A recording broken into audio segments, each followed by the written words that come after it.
Hi, my name is May Palakpak, creator of Fully Housewife, The Wiser Years. Welcome to my homeschool podcast. In this podcast, my husband Jay and I will be talking about our lifestyle and our journey as a homeschooling family here in the Philippines. We will be talking about what we do and what we do not do, and how we raise and educate our 3 children who happen to be creatives and artists. We will be talking about our wins, our losses, and our mistakes, and we will also be talking to other seasoned homeschooling families to give you a better picture, so other homeschooling families can figure out and customize their homeschool journeys based on all of our experiences. Catch us weekly on Fully Housewife, The Wiser Years Homeschool Podcast. Hi everyone, my name is May Palakpak. Welcome to the Homeschool Podcast of Fully Housewife, The Wiser Years. Like I promised, Season 2 of the Homeschool Podcast is more exciting, more rich in information, and we hope that we can educate more people about the different ways to approach education. Today, I have with me the Executive Director of Abot Tala. She's also one of the founders of the self-directed learning. Do you call it a community? Community. Yes. Where my children were at one point in our self-directed learning journey were a part of. She's also an events host, and she is part of Mojo Creatives. Yes, she'll tell you more about it later. Hello, Owie. Thank you so much for joining me today. Thank you very much, May. First of all, thanks for having me. Such an honor to be here and talk about Abot Tala and even our own personal homeschooling journey. First and foremost, I think more than anything, I am an unschooling mom. I've been homeschooling slash unschooling since 2010. 2011. We were toying around with the idea, kind of experimenting with it 2010, but really got into it 2011 officially. And then that led me to eventually being a public speaking teacher for homeschoolers. So a lot of my students from my first few years of classes are now all adults. Some have gotten married already. That's how ancient I feel. And then I know. I can't believe it's like sometimes I'm like, what? They're getting married. They're too young. And I realize, oh, they're the marrying age already. They're not too young. I'm getting old. We are. Yes. And eventually that led me to being the executive director of Abot Tala, which is a self-directed and interest-led learning center for teens ages 12 to 22. And then out of the years of doing Abot Tala, eventually, but because most of our mentors from Abot Tala are creatives, so alongside 2 other great friends and mentors, we formed Mojo Creatives. We're basically a creative collective, a creative agency, if you wish, that does social media, talks, events, whatever creative endeavor we can do, we'll hop on. And our dream really is to provide jobs for our former or current students. So one of our graduates from Abot Tala is now working with Mojo Creatives. Are you talking about Zia when you say that? I am talking about Zia. Yes, yes. Her mother, Janice, is one of my closest friends in the homeschooling and blogging community, actually. And I interviewed her in the first season of this podcast. Oh, nice. Yes. So there you go. There's the connection there. Yes. Zia is an awesome member of our team. We are still a small community, but we are growing. Yes. I think. Yeah. So my question now is, why don't you tell us a little bit more about your family's journey and how you stumbled upon self-directed unschooling? Well, not too many people are confident about saying that they are unschooling. So I'm glad that you are. So let's go straight to the Loud and proud. How did you stumble upon this approach during your homeschool years? So, like a lot of families, we started out with a homeschool provider. And so we started when my eldest was in first grade. It was okay. We were going through the motions of homeschooling. And as my eldest got older, the passion for learning started to decline because the focus was submitting grades, The focus was making a portfolio. The focus was making sure that he passed exams. It came to a point that we were reviewing the reviewer to prepare for the test, and we weren't diving or devouring books for the sake of our love for learning. Um, so the priorities shifted somewhere along the line as he got older, because I also admittedly felt pressured to Yeah. make sure that he was passing, he Yeah. had passing scores for tests and everything. And the more we did that, the more there was friction in our relationship. There was a lot of pressure. We were working with books so thick. Yeah, So that's if right. you're a homeschooler, maybe you know the program we were working on, and it Yeah. burnt me out, it burnt him out, and there was just no joy in homeschooling. Yeah. And I was on many times I would contemplate on quitting homeschooling because I felt like maybe this isn't for us. Maybe I'm damaging my son too much. Our relationship is, it's not where I want it to be. It's not the best. And then eventually, when he was in mid sixth grade, I stumbled upon a movie, Captain Fantastic. I don't know Oh if you've ever heard of yeah, that movie. yes, yes. So I watched it. I watched it not knowing what it was about. I was captivated by the movie. And then the kids there were just so passionate in how they were learning. It was so free flow. There was a bit of structure, but it was very deep and it was Yes. free flowing, and they didn't worry about, they rode the waves of life in a Mm. way. And I wanted that. It was sort of like something, it was like a eureka moment for me when I was watching it. I was like, I want that. That's exactly what I want. Yes. I want to be free from the requirements of, submitting all these things. I don't know if you could call that, there's always that rebel in me, but I think it's just that I was too, the concept of grades and the concept of submitting and proving that you've learned something, it was just a pressure that wasn't bringing out the best in us. Mm-hmm. For some people, it works, but for some people, it just doesn't work, Yeah. right? Um, and so I wanted something more organic, something natural, something close to everyday life and life after school in general, because you aren't graded in life, right? Except if you work in corporate, I guess, you have your standard and all that. But that was never like, I never fit in that mold as well. And my kids are artists, and I knew that. So after I watched the movie, I was like, that's exactly what I want. So what I did was I asked my eldest, Kristo, to watch the movie. And then Mm-hmm. I told him, let me know if you want something similar to that. If Mm-hmm. you do, we can keep all our books, we can pull out of your program, and we can start right away. Or you could finish your sixth grade, graduate, and then next year we can give this a shot, just Mm-hmm. to kind of like give you breathing space and fall in love with learning, because that was the only goal, really, Yeah. to make sure that he had that spark in his eye again, to make sure that he fell in love with learning. That was the only mission, really, is to bring that spark back. Another mission was to heal our relationship. Because Yeah. for me at that point, our relationship was more important than any academics. Yes. For academics, he can catch up anytime, right? There are so many tests that you can take for you to be able to catch up in life. Mm-hmm. But relationships, it's crucial. He was entering his teen years. I knew it was such an important stage where I needed to, like, we gotta fix this.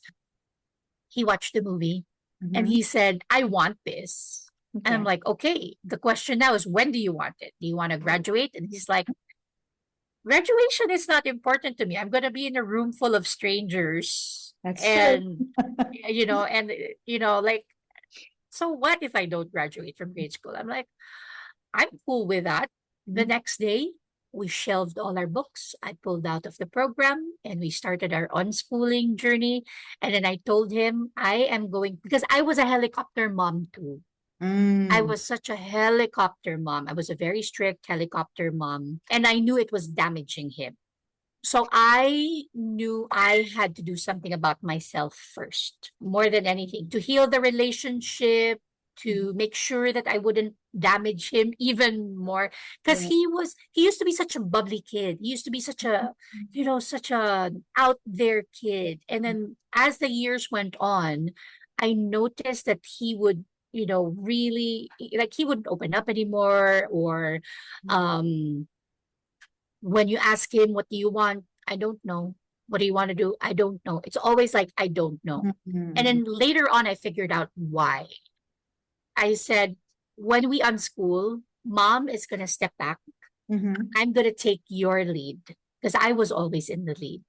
I thought I knew what he wanted. I thought I knew what he was interested in. But if I'm going to be honest with myself, those are things that I wanted him to be interested in. Mhm. Those are things that I, I would guess that he's interested in this. I would assume that Mhm. this is something that is good for him. That's why he needs to do these things. So I said, we're going to change that. I'm going to follow your lead because I trust you. Mhm.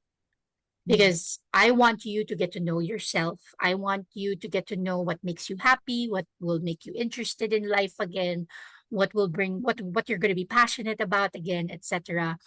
And then I said, I will work on myself so I can be there to guide you and to support you, but you're going to take the lead. And he's like, really? I'm like, yeah, absolutely. It was very difficult for me because yeah, helicopter mom. Yeah. um, but I knew I had to work on myself. Mhm. And that's one of the gifts of unschooling to Yeah. our family. It taught me to take a step back and trust my kids. Yeah. And what happened after that?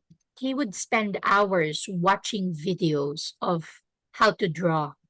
And it baffled me Mhm. because whenever I asked him to draw stuff for homeschooling, like, you assign an activity, he would cry. He would get so frustrated because he couldn't draw, etc. And so what I did was I avoided drawing activities. I didn't want to have another crying session. I didn't want him to feel even more frustrated. So I veered away from making him draw stuff.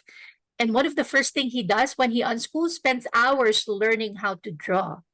And Wow. he got really good at it. YouTube was his, it was his university for a lot of things. During that first year of unschooling, I brought him to a musical. I brought him to West Side Story, and he just got super into it. And that kind of somehow led him to being interested in history. And he started going down the rabbit hole, watching so many videos about history and all these things.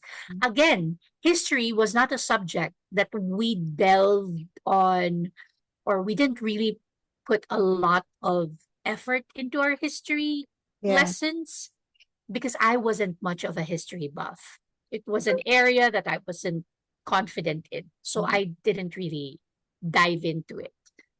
Not knowing it was one of the things that really interested him. So he dove in, and that was it. He just got the hang of, Mhm. at first he was like, you're not gonna tell me what to do? I'm like, no, I'm gonna tell you what to do. I'm here to watch you, cheer you on, support you if you need anything.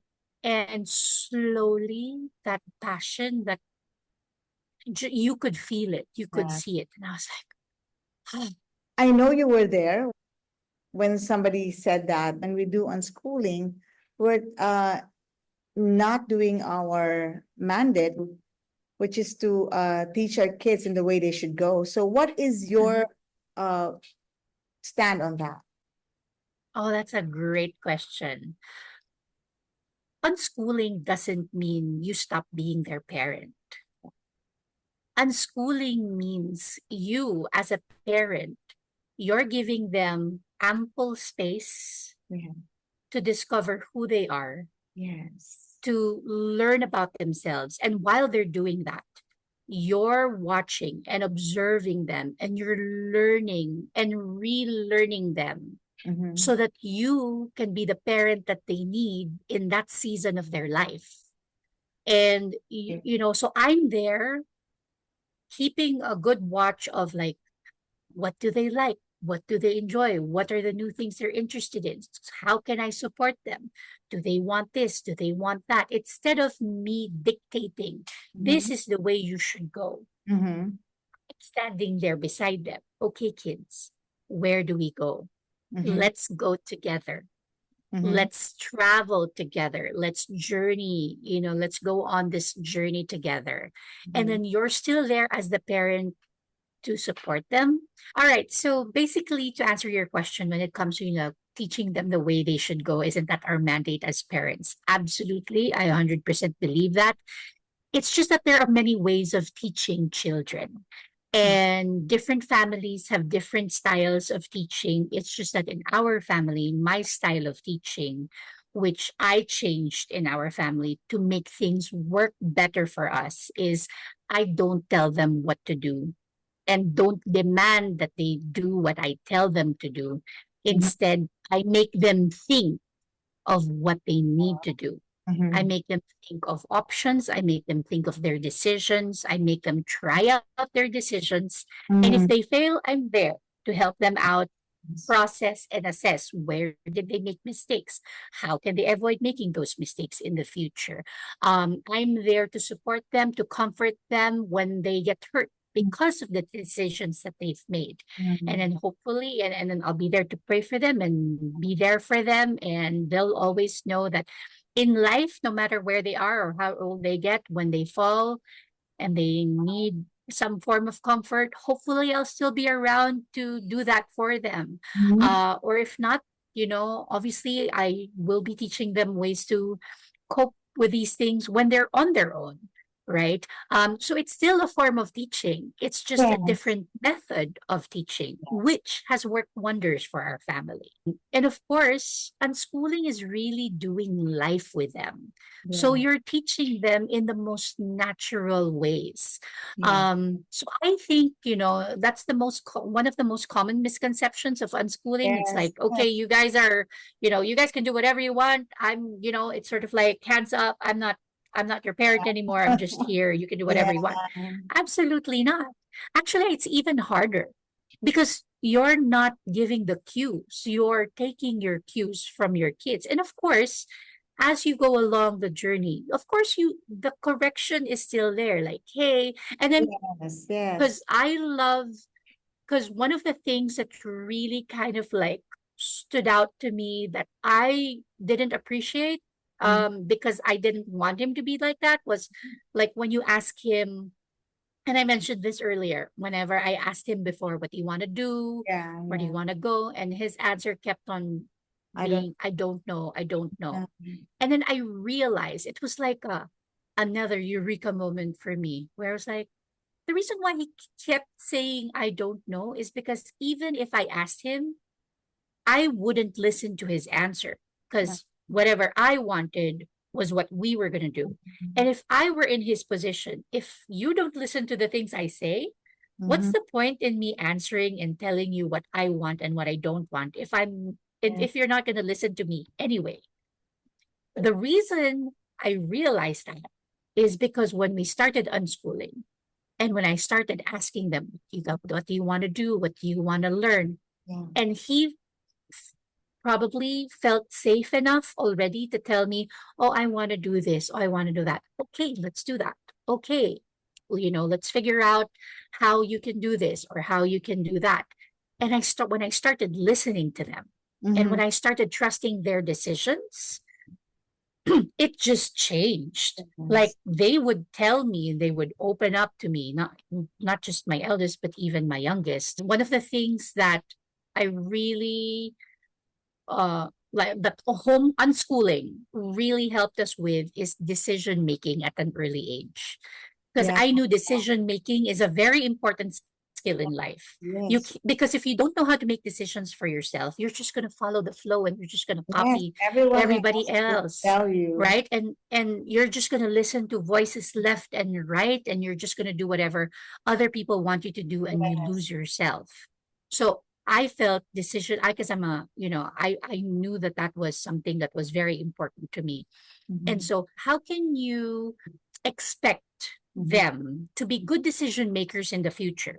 If Mm. all their childhood and teen years and young adult years, you're deciding for them as a parent. And then all of a sudden, when they're done with university, you throw them out like, figure it out, see you later. They weren't given the chance to make decisions for themselves and make mistakes.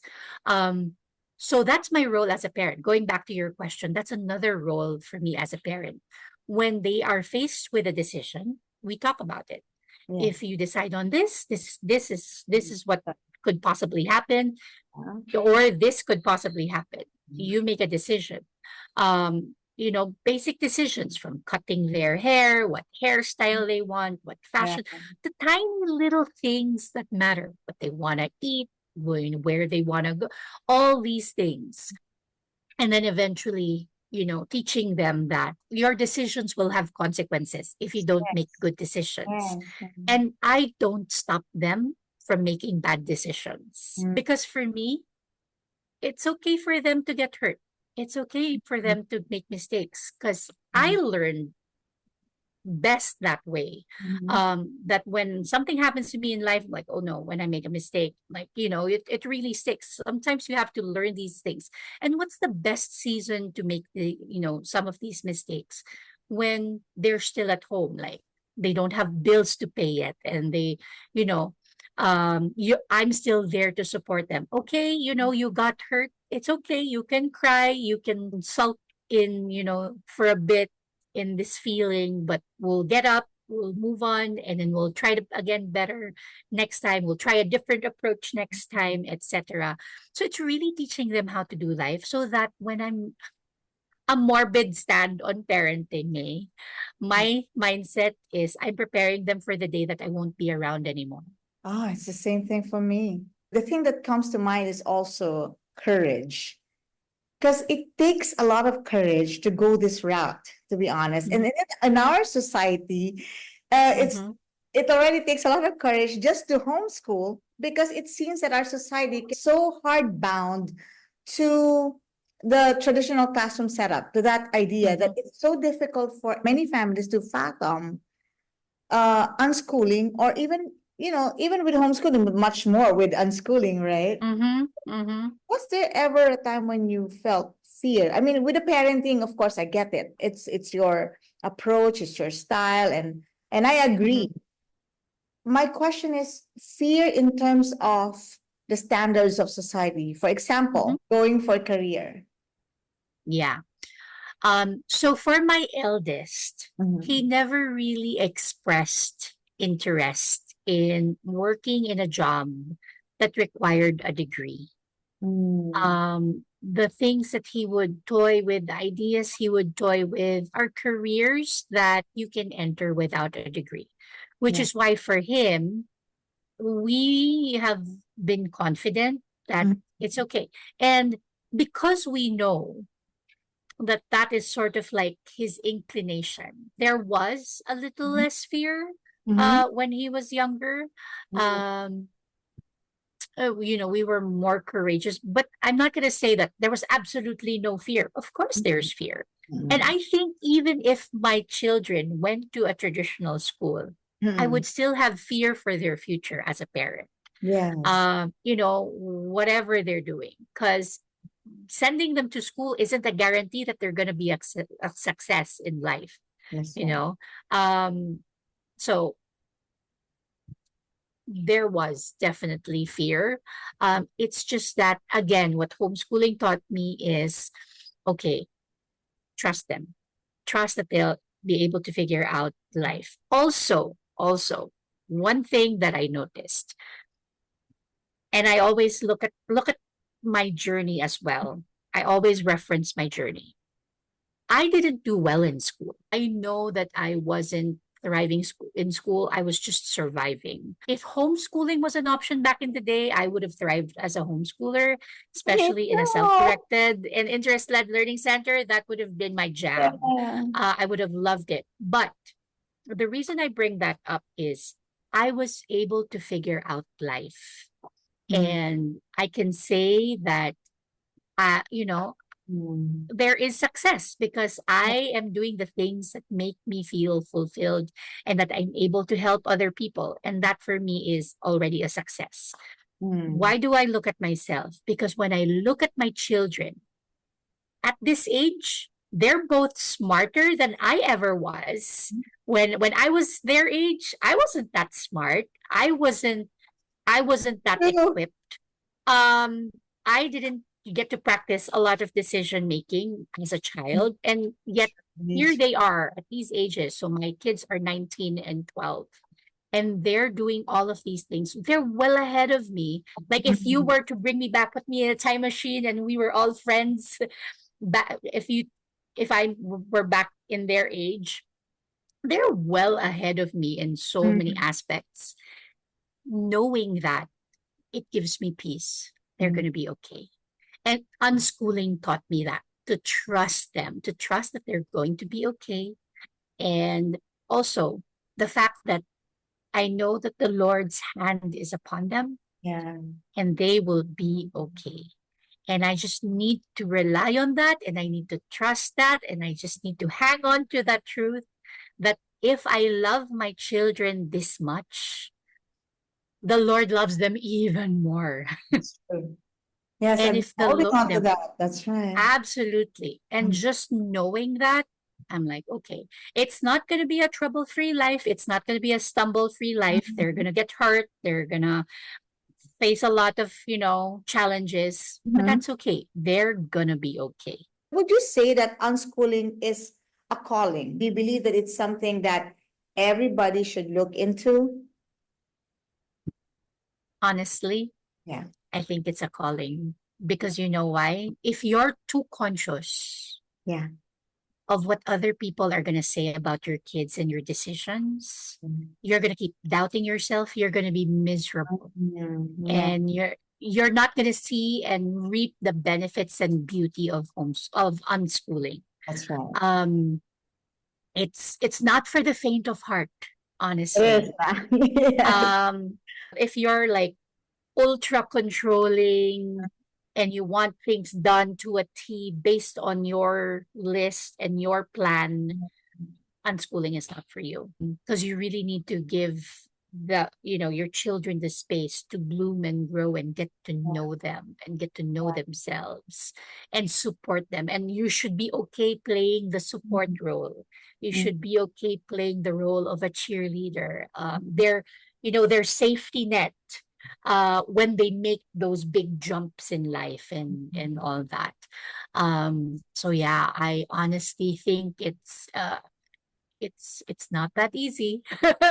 I'm not gonna sugarcoat it. But you did mention that your children are artists, just like mine. Yes, Okay, so yes. it does make it easier for us, correct? But you know what? My daughter, who is 12, she the whole time, she's an artist too, but we were very surprised because as early as 12, she knows exactly what she wants to do. And she wants to take up psychology. And just this afternoon, she asked me, Mom, do you think I should be a lawyer? I think I could be a great lawyer. And I'm like, oh, that's new. And I said, well, you know what? Psychology is a great pre-law. Yes, it is. So you're on the right path. Mm-hmm. And so because I know that she could end up being a lawyer, or she could end up in psychology and practicing psychology, and she would need documentation. It's a confirmation because recently she asked that she wanted more structure. So my youngest has been unschooled since birth. Okay. And so now we're trying to incorporate more structure into our homeschool. So she follows a very gentle program, but there's a bit of structure there.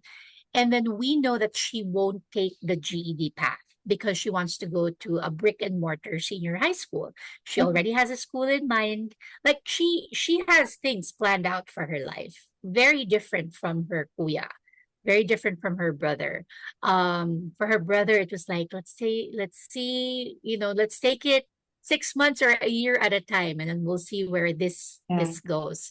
But for her, she has this plan in her life, and as her supporter, as her, as somebody who will be there to help guide her, I know that we're gonna and need to get a provider very soon, and then that will help her get into the senior high she wants, and she can go to university. She even has a university in mind, Wow. at 12 years old. So very different.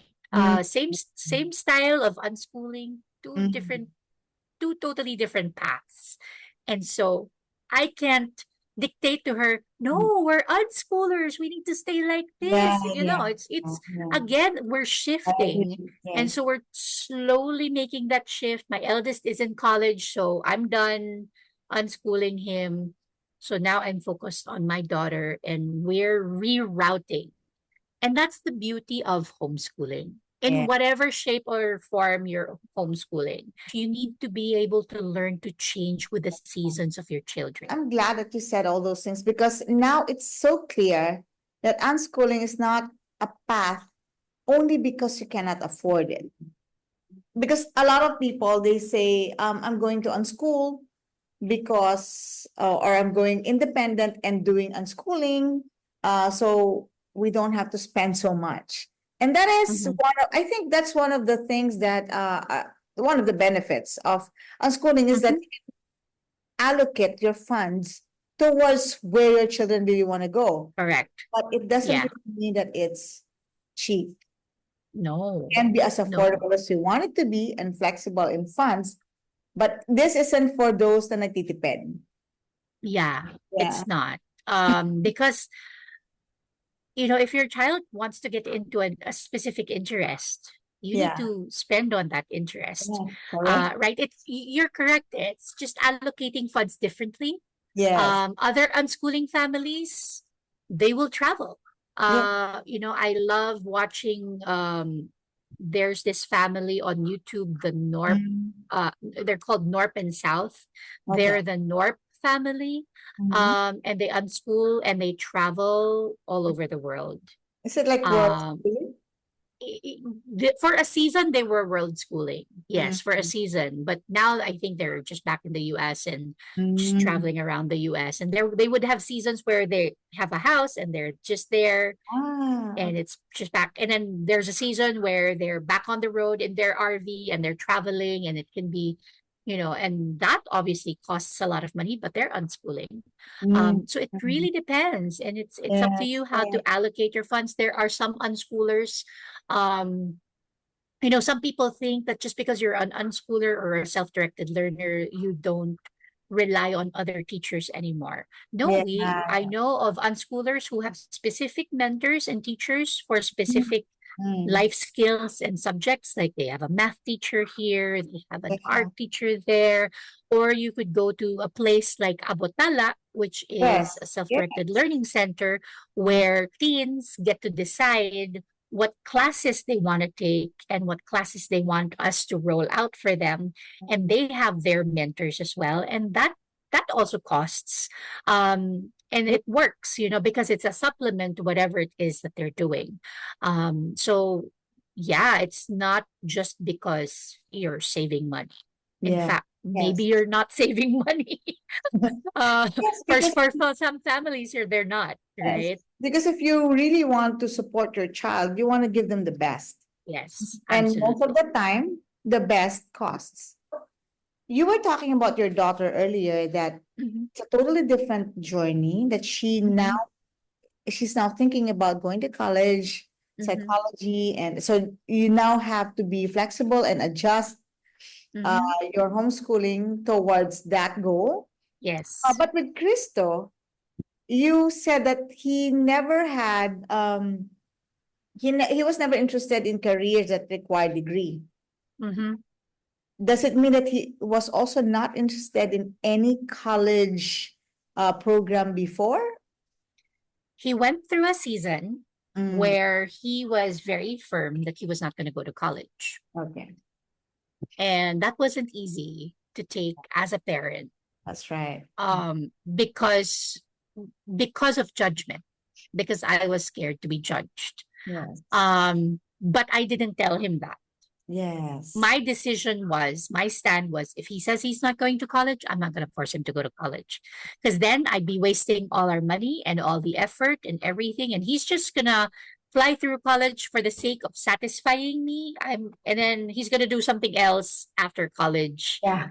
and won't use his college degree. And what a waste, right? Yeah. I see it as such a waste. Mhm. Other people might say, but at least he has a degree. Yeah. What's the use of a degree if, what's it for really if that's not what he wants to do in life, right? If he's going to be miserable for X number of years just for the sake of making me happy, I don't Yeah. want to do that to my child. Like, no, thank you.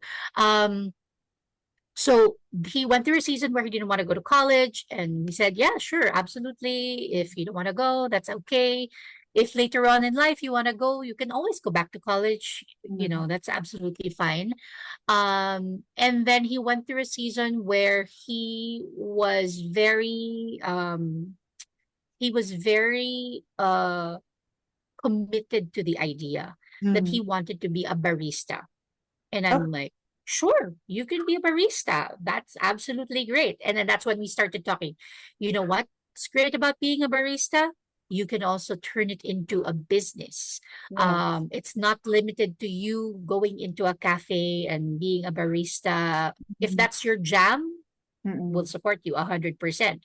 But there are also possibilities where you come up with a coffee bar that you can take to Mhm. different events and you can be the resident barista that Yes. everybody Yes. calls on and all that.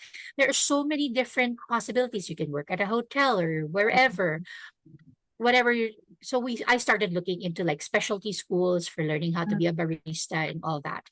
And then so his plan was like, okay, maybe I'll go to Australia and work in the cafe industry there Mm. and all that. I'm like, "Yeah, sure, no problem.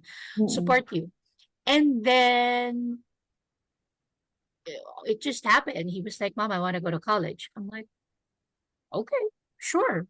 And then he had one college in mind only. He Mm. wanted to go to Mint, and that was it. Mhm. Um, Never brought up the possibility of exploring other schools, how Mm. like others school hunt and they school Yeah. shop and all that. Yeah. He was determined that he wanted to go to Mint. He knew it was a very modern, artsy approach to education. So, and then I love the concept of Mint as well. Mint is Meridian International College. For those who don't know, just look them up. It's MINT. That's it. And then I said sure, sure, sure. And Mm. then I offered when it was almost time to go to college. I Mm. offered, do you want to go to college next school year, or do you want to take a gap year so Mhm. that you can figure out, because he knew he wanted to go to college. He Mhm. just didn't know what he wanted to take up in college. Okay. That he was still a bit unsure about that. So Mhm. for me, I told him, I would rather that you go to college with taking a course that you have thought about, that you feel like, Mhm. you can really use whatever you've learned for real life and create the life you want for yourself, Mhm. rather than just dive into something for the sake of going to college, because it's like the natural progression. You Mhm. finish senior high, which he Mm. sort of like maxed out at Abot Tala already and all that. And then he was like, "Oh yeah, let's take a gap year." I'm like, "Okay, sure, let's take a gap year, and then maybe throughout your gap year, you'll be able to figure out what you want to take." Before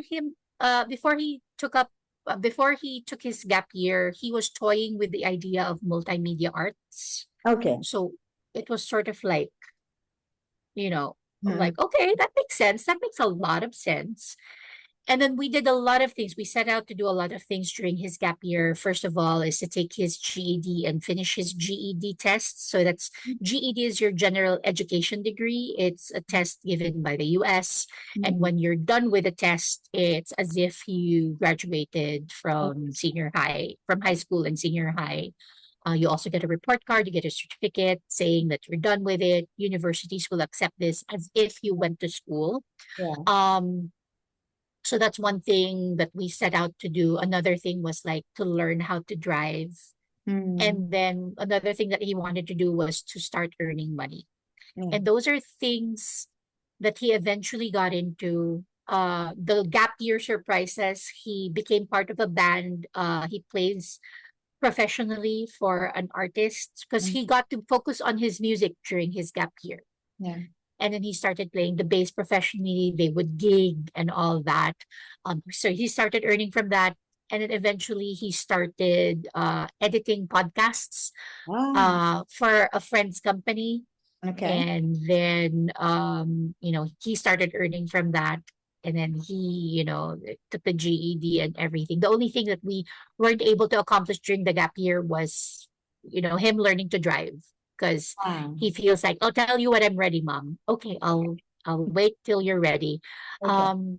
And then because he got super into music, he was like, I know what to take in college. Mm. I'm like, okay, what are you taking up?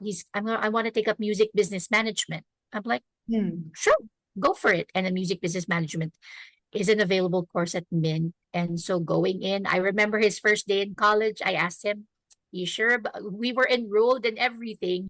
And Mhm. that's the only time I asked him, like, you sure about this? You're happy with your course? And he's like, yeah, I am. I'm like, okay, go ahead and spread your wings. Mm. Goodbye. That was So so yeah. inspiring. I saw that post and I was so encouraged because the thing about unschooling in the Philippines is that it's really a strange idea for like 99.99 of people. And at some point, sometimes, like when you're looking for support, a lot of the people we know are younger. And Mhm, then we have like our eldest is the one that's been like, because my kids have been, like they've been earning young. mhm, So it wasn't, at some point we were kind of lost on where are we going. mhm, And it's good that it was a reminder that just trust your child, trust mhm. that he's figuring himself out, because this is the stage actually at 17, 18, 19. This is the Mhm. stage when they start figuring out for themselves what Yep. they really want in life, and sometimes it takes a while, right? Mhm. Oh, Takes a while, yeah. and we have to give them that room and space to figure it all out, instead of like, because society has dictated to us that Mhm. at 18 you should be in college, Yeah. you should have this, you should have that, you should have a course and all that. But the truth Mhm. is, it shouldn't really be that way. Yeah. We should Yeah. respect them as people. They are their own people with their own Mhm. minds, with their own, like dreams and Uh-huh. aspirations. And sometimes it takes them a while to figure out how they want to go about it and what their goals are. So, yeah, it's Exactly. so encouraging that to see Kristo finally spread his wings. Mhm. Yeah, but he's been spreading his wings for a while, because Yeah. we've been allowing him. So now he's flying there and soaring in another setting, which people are Yeah. so afraid of, because, if you're unschooled and you did not have any structure, how will you adjust to Yeah. college life, or how will you adjust to corporate settings? So Uh-huh. how is it for Crystal? Kristo is, and I'm not just saying this because I'm his mom, Mm-hmm. but objectively, based on what I've seen, he's thriving. Mm-hmm. Um, I think um one of the best things that we did when we unschooled was, having him go through Abot Tala, Abot Tala's, structure and program.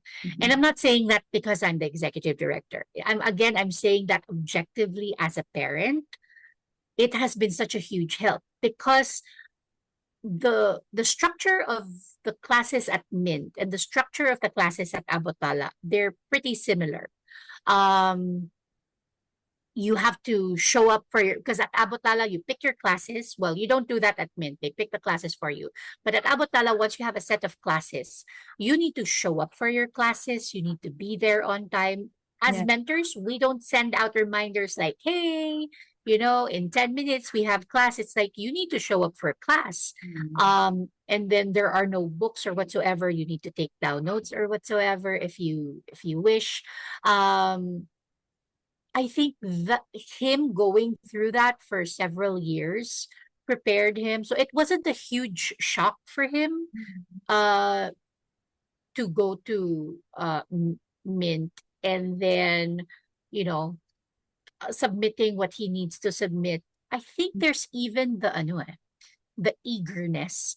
Mm, I see a certain eagerness in him, like he has homework, he works on it right away, he submits it right away. If he has clarifications, he will send an email to his professor. And the only reason I know this is he would call me in and ask me like, Mom, I'm about to send this email to my professor. Can you read it? Can you check if it's okay? Is this something okay that's, to send to my professor? And I, like, yeah, you're all good. Send it to your professor, you're fine. Um, so yeah, he in his classes, it seems like he is really uh you know really enjoying it. Like one time, because he's not used to grades, but yeah, so because he's not used to grades, I think there is that sort of like thrill of what it mm, would feel like if he worked towards a grade. So mm. I remembered, I think during the first or second week of school, they had like a marketing activity or a marketing Yeah. test or something. I think it was an activity. And Mhm. he messaged me right away during his lunch break, Mom, I got 100 on my marketing activity. And I'm like, oh, congrats. So there's just new experience of like, wow, this is what it's like to have grades and everything. And I'm so glad that now he's mature enough to handle, oh, to handle if he gets a failing mark, if he gets a passing mark, what does it require to get a passing mark or to get 100 or whatever. He has that level of maturity Yeah. to not let his grades define him Yeah. and what he can do, you know. Um, so anyway, and then um, there was a bit of me that was kind of scared, to be honest. Like, how would he thrive socially? Will he spread his wings and have lots of friends, or will he join clubs? Will he join events? Because he can be, he has a tendency to be an introvert at times. Yeah. Um, but he surprised us. He's like, Mom, I'm auditioning for this music org. I'm like, do you have a song picked out? He's like, I know exactly what I want to do. I'm like, okay, sure. And then sets out practices, auditions, and everything. And just yesterday, he was like, Mom, I got in. The org accepted me. Next step is an interview. And he was just so thrilled about it. And somebody got him, after his audition, somebody got him to be a sessionist for one of the bands who's playing at their Oh, college acquaintance party. wow. So it's a college wide event, and he's playing. So and then his bandmates, like he has a senior bandmate, a junior bandmate, and so I'm like already like, oh, that's so Oh. nice. So as a mom, I'm just beaming. And this is him. This is all him, and Yes. that's what I'm so proud of. So tell us more about GED, Awi, because this is very, very new. Because a lot of people know about the PEPT, they know the Mhm. ALS or the ALS, Alternative Learning Mhm. System. And what else do people do? I guess this is the first time that many people are going to hear about the GED or the General Education Degree, Development Degree. Okay. degree. Okay. So is it Yeah. equivalent to a high school degree? Yes. It is. Yes. It's as if you went to senior high in the US. Ah. Yes. So there are just four subjects for the test. It's math, science, language arts, and social studies. Okay. So you only need to take four tests. You need to review for the test. It's highly recommended that you review for the test. Kristo used Mometrics. You can go to mometrics.com, and Mhm. then it's a monthly subscription, and then all the review videos and modules are there, and you can take it as fast as you can or take it as slow as you want. There is no time limit to reviewing.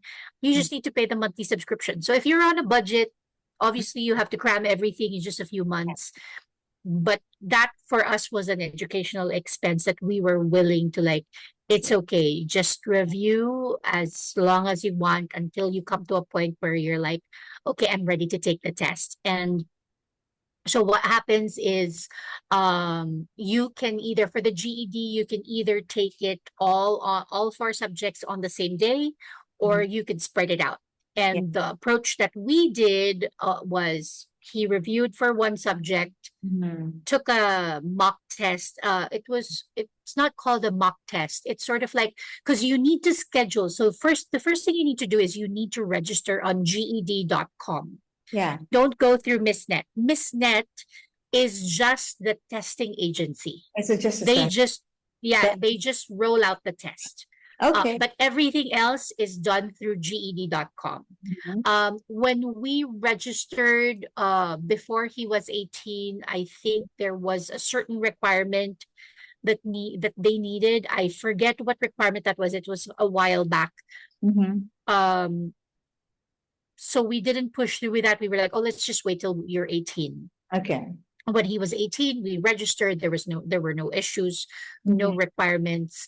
Mhm. And then when you're ready to take the test, Mhm. there is sort of like a test prep, I think they would call it. I Yeah, yeah. forget what I it's think it's called. the Yeah. assessment test to It's see. sort of like an assessment test to see if you're most likely to pass or if you're going to fail. So Mhm. you need to take that test. Um, I believe it's not more than 500 pesos Mhm. for the test, for that particular test, anywhere between 500 to 600 pesos, just to be safe, just to put your budget. Because this is one of the things that I had a lot of trouble figuring out the cost for Mhm. GED.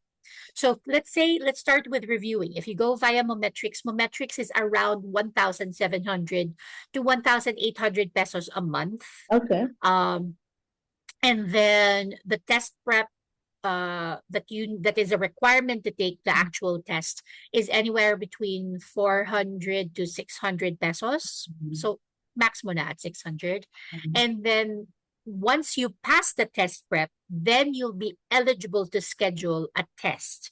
Okay. Uh, okay. And then you have a list of different locations for Mhm. the test, and then you can just choose the date, the time, and the location. Okay. And then you pay for the test. The test is it depends on the exchange rate, but I have been paying anywhere between 4,500 to 4,800 For per that. subject. Yes. Yeah, per test.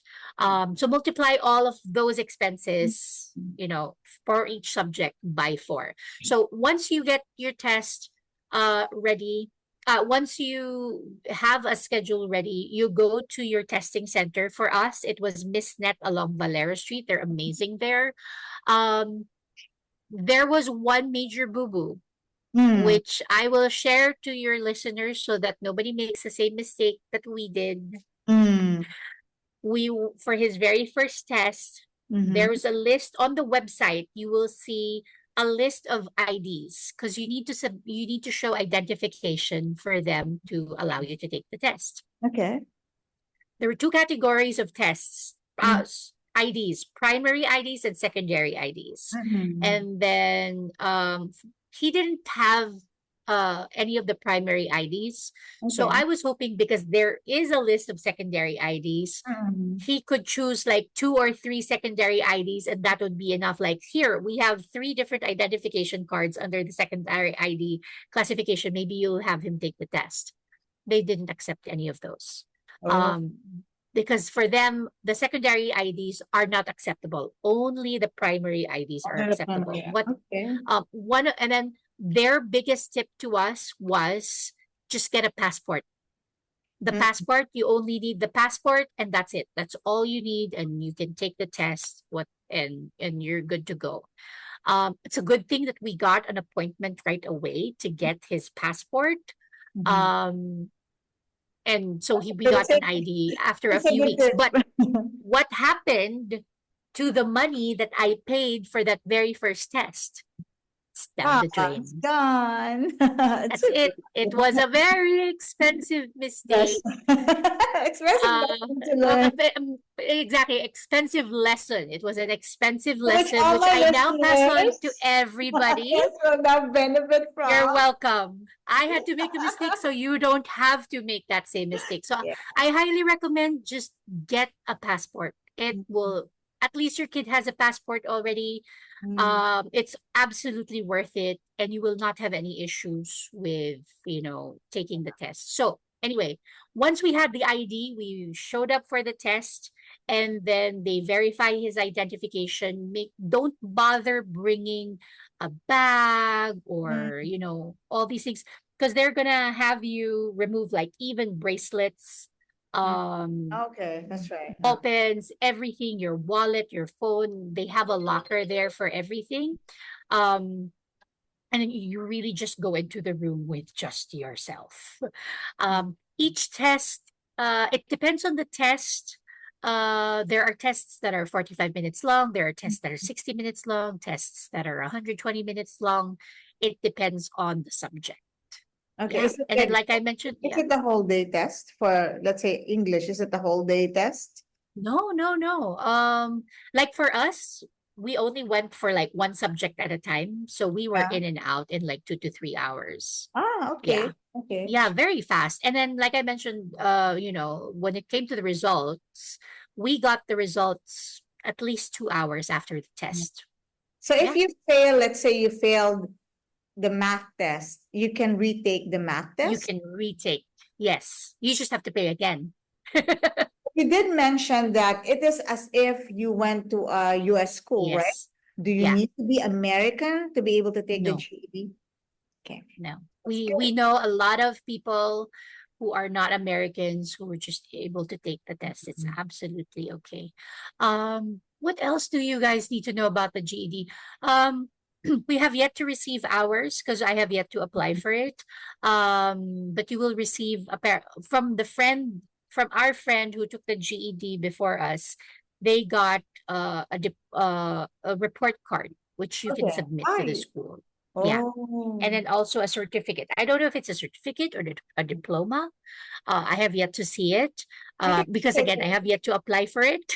Ah, but okay. but our friend got the whole shebang and they got it, and there were no issues with the college accepting all of these requirements. Now, my Yeah. question, one of the questions that was asked me, because this is also the route that we're going to Mhm. go for with Pablo, is that are all colleges and universities open to this? Because at first we were considering sending Pablo to the US, Mhm. apply for scholarships there for dance programs. Mhm. And Mhm. one of my friends asked me, is the GED accepted in those universities? So do you know this? Do you know the answer to this? Is it In acceptable? the Philippines, I'm not sure. Okay. I'm not sure. I think, if you are eyeing a school and Mhm. you're considering GED, it's worth giving them a call if Yeah. they will accept GED. I think LaSalle accepts GED, if I'm not mistaken. Benil, yeah. I think Benil particularly. I think they accept GED. Mint for sure accepts Yes. because they are in an international college. Yeah. Um I guess we didn't like I mentioned earlier, we didn't shop around for schools, so the only school that I asked was Mint. Okay. Yeah. But in the US, they should be able to accept GED because that's the purpose of the GED. It's for Yeah. people to re-enter the education system, and it's for people to get employment. Mm-mm. Because for some jobs, all they require is if you're not a high school graduate, at least you've passed your GED, you finished your GED. Yeah, Is Kristo an American citizen? yeah, he is. Yes, yeah. Mhm. So you Yeah, never considered going there, just Australia. I asked, and Mm. he's like, "No, thanks." Okay, so Yeah. what I now want to ask from you is about Abot Tala, because Abot Tala Okay. is a haven for um divergent learners. Mhm. That is my I term love that. for unschoolers. Divergent Mhm. learners, because they learn it in a different way, and Mhm. in their own unique way. Yes. And yeah, I don't know anymore if it's the same as when we were there, Mhm. or if things have changed. I mean, you Mhm. were there when you still had your facility, and then you went online, Mhm. you're still there. Yes. Then later on, I don't know what it's like now. So tell us more Mhm. about Abot Tala now. Okay, so a lot of it is still pretty much the same. We offer online classes Yeah. Tuesdays, Wednesdays, and Thursdays. We offer 5 classes a day. Okay. So that's a total of 15 classes to choose from Mhm. in our program per Mhm. block. A block is 8 weeks long. And then what we do is we ask our teens, what do you guys want to learn next block? So, and Mhm. we do this around mid block. And then they send in their suggestions. We put it in a Google form. We have them vote what classes they want to take up. And then classes with the highest number of votes land on the program, and we do that in a meeting with the teams, Okay. and we ask them, what do you guys think of this combination of classes? Is it balanced? So they're part of the planning process of the program, and Okay. we really take their opinions seriously. If Mhm. they say, Tita, why don't you combine this class and this class? And we're like, oh, that's a brilliant idea. Now you have space for one other new class. And so, they are learning the logistics of how the program is planned. They're very involved. We make sure that they are involved. And then we fix the program, we find the mentors for this for that particular block. And then once it's registration time, you just get to register. Mhm. It's very friendly when it comes to, let's say, your budget, because it can adjust. You can adjust your program based on your budget. Let's say this season you can only afford 3 classes, so Mhm. that's program A. Or there could be seasons where you have extra budget, so your child can take up to 6 classes. Okay. So we have different tiers, and then specific number of classes that they can choose, and they Mhm. can choose whatever classes they want as long as it just meets the number. Like, what if you just want to take one class? Absolutely. That's absolutely fine as well. And then, other than the classes, they are partnered up with holistic mentors. Holistic mentors meet with them once a week, every other week, or for some of them, every week. We talk for about 30 minutes, some of them an hour, and it's one on one. We find out how's everything going, how's homeschool or unschool, how are your classes, what are your passion projects, what do you want to do, how can we support you, how's your mental health. So it's really a checkup in a Mhm. way. Mhm. It's mentoring sessions take on so many different forms. Some are very serious, some are very goal oriented, some are simply you just chatting away with your mentor and then building a relationship with your mentor so that you have an adult in the community that can support you. So that if we find opportunities for them, the Mhm. mentor is like, hey, this can, your mentee can actually take this particular program outside of Abot Tala, or we can connect them to this person, or we can come up with events and projects that will help, give them the space to practice their passion projects or whatever. Um, so that is the only requirement at Abot Tala, is that they show up for mentoring sessions. Yeah. Everything else is totally their choice. Mhm. Even just to show up at mentoring to say, hi, I'm still alive. I'm okay. Okay, thanks. Bye.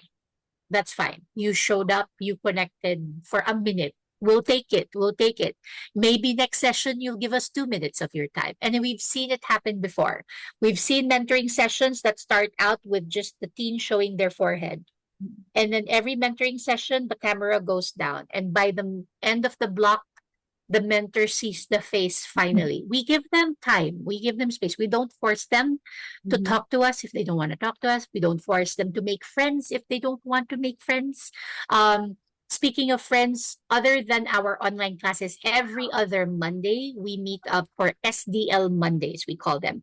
SDL doesn't just stand for self-directed learning in our community, it stands for spontaneous, deliberate, and liberated.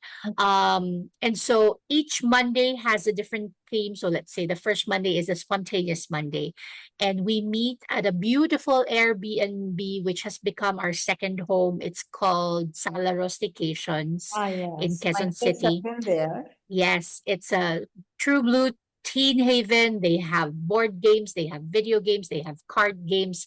There are couches, there are, rooms where they can hang out. So you have one pocket of teens playing music, you have teens playing cards or board games or just chatting, or there's a big screen, they watch Netflix together, or they just chat the whole day away. Some sessions they paint their nails, they do videos together, etc. It's just really their day to just really mingle and just build relationships with one another and just enjoy their time with each other. And it's not just like for 2 hours. No, like if we're at Salaro, we're there from 1 p.m. till about 9 or 10 p.m. So it's like 8 or 9 hours a day. And then we have two Salaro sessions, and Mhm. then we have one library day. The library day is our deliberate day. It's a quiet day, so you should know what to expect. At least we're exposing them to libraries, and then they can knit, they can crochet, they can draw, they can write, they can read. So different tables have different activities, or you can just sit there and bask in the smell of old books. Totally up to you. And then, of course, at the end of each block, we have a block presentation where our teens get to present their different passion projects Mhm. to the parents, to their fellow teens. And we're actually thinking of opening it up to the public so Mhm. that other relatives can watch, other friends can watch, people from our homeschooling community, from other homeschooling communities can watch and see what the teens have been up to. What else? We also are growing the parent community. We are in the works of planning learning sessions for our parents as well. Mhm. So yeah, and then we have field trips every so often. If let's say like for this block, we had prom. Oh, you did. We had Yeah. prom a few weeks ago. Yeah. Because we had prom a few weeks ago, we won't have a field trip this block Uh-huh. because parents already spent for prom. We don't want them to spend double on field trips. So I'm very conscious about when parents spend, like if Yeah. they've already spent on one big thing, that's it for the block. We want to be very mindful when it comes to the expenses for the parents. So that is Abot Tala in a nutshell. Mhm. It's a very creative, uh, diverse community. We have homeschoolers, unschoolers, we have those taking a gap year. What's great about Abotala as well is we practice vertical socialization. So in a class, we don't separate you per grade level. Mhm. It's 12 to 22 years old all in one class. Yeah. Very similar to the workplace. So Mhm. when they're out in the world, they're used to dealing with older people and younger people. And it's just one little detail that we're doing to prepare them for the real world. Real world. Yeah, yeah. My children have experienced that, and I have a friend from Japan, Glyza. Mhm. She came. Yes, She she came came with her daughter, Sam, for on the prom. prom. Yes. Yes, but she was also taking the PPT. But at Uh-huh. the same, Yeah. I was so happy because she's been wanting Hmm. to join Abot Tala for quite some time. And Yeah. I think finally had the opportunity to join when they went to Hmm. Japan. So Yeah. Yes. Yeah, she's one of my daughter's closest friends. oh, Yeah, they're super close. They talk every night. So it's like Sam is part of our household. oh, Um, one more thing I forgot to mention, because Sam is a great example of that. mhm, Once you sign up for Abatala, does it mean that you're signed up for the whole year? Absolutely not. This is what some families have done, including Sam's family. mhm, Like if there is a major event happening in your family, like for Sam, she was preparing for the PEPT. So she took a break last block and didn't enroll in any of the classes because she was preparing for the PEPT. But she is still considered an Abot Tala member. That's the thing about Abot Tala. Once you're a member, you're always a member. And we'll always have homecomings every 2 years to bring them Yes, back so we that they still can receive connect. the emails, Yes, still exactly. receive the invitations. Uh-huh. Yeah, because we want to keep growing the community and we want the older teens to know the newer teens, etc. So we have families who are with us, Mm. most of some of them because of financial reasons, Mhm. and we totally understand. So one block with Abot Tala, the next block they'll focus on homeschooling and they'll rest with the budget, and then they're back at Abot Tala and then they'll rest again. That's absolutely fine. So yeah, there's a lot of flexibility with the program. Yeah, my son Lucas, his issue was he started attending classes on the bus because it was in conflict with Oh his. no, with the schedule. It Yeah. was really a schedule thing for him, and he was Yeah. sad because it was difficult for him because he had to go down the bus and he had to do the class or walking in Correct. Marty. Correct. I can imagine. I can imagine. Yeah. Um, well, this concludes it. Thank you so Mhm. much, Awi, for accommodating my invitation to Mhm. talk about unschooling and your journey and Krista's journey. And in part it was Audrey's journey too, because you talked to Yes. the daughter. Thank you for shedding light on this approach and the benefits of it for Mhm. many people who might need it. Because I think Mhm. that in this generation, a lot of these, a lot of these young people uh, need a different way, a different approach in Mhm. education because the landscape has changed drastically. Absolutely. It's different now. Of course, there are still courses that require a certain a more rigid structure, like Mhm. I think medicine and Law, yeah, engineering. yeah, but they can toy with this idea for at least for the formative years of their Mhm. Yeah. life, you know, so they will Yeah. not lose their childhood and just jump into Yeah. traditional school. Mhm. If they need to prepare. Like Audrey now is Yeah. gearing towards a homeschool provider because she Yes. now knows what she wants to do and it will Yeah. need a transcript. So thank you Yes, so much. exactly. Do you have any last words? Um, I guess two things. One, as a parent, Mm. is just, as a fellow parent, just as a reminder that, if you haven't given it an opportunity, or if you haven't given it some thought or a chance to trust your kids Mm. with, if you can't fully trust them with all decisions in there, obviously not all decisions. There are going to be some decisions that we still need to make as parents, but if you can't give them as much freedom because you just can't do it, and that's absolutely fine. Just give them small pockets of opportunity to make decisions for themselves, and in turn, you're giving yourself the opportunity to trust them. And you'll see how beautiful that is, because the moment, especially during the teen years, they just need to feel trusted and listened to.